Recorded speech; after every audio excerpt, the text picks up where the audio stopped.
महाराष्ट्रासह धुळे जिल्ह्यात प्रथमच मिनी मोक्का अंतर्गत देवपूर पोलिसांकडून कारवाई, 2 सराईत चोरटे ताब्यात।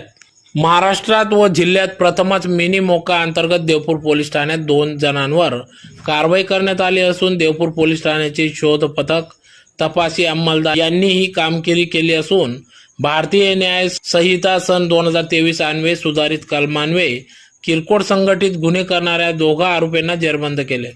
त्यांच्याकडून इलेक्ट्रिक मोटर, बॅटरी असा 8,000चा मुद्देमाल जप्त करण्यात आला असून दरम्यान या कलमानुसार किरकोळ संघटित गुन्हेगारास 1 ते 7 वर्षे शिक्षा प्रयोजन आहे। या नवीन कलमान्वये गुन्हेगारांमध्ये दहशतीचे वातावरण निर्माण होईल व पोलीस विभागाच्या गुन्हेगारांवर प्रतिबंध करणे सोपे होणार आहे।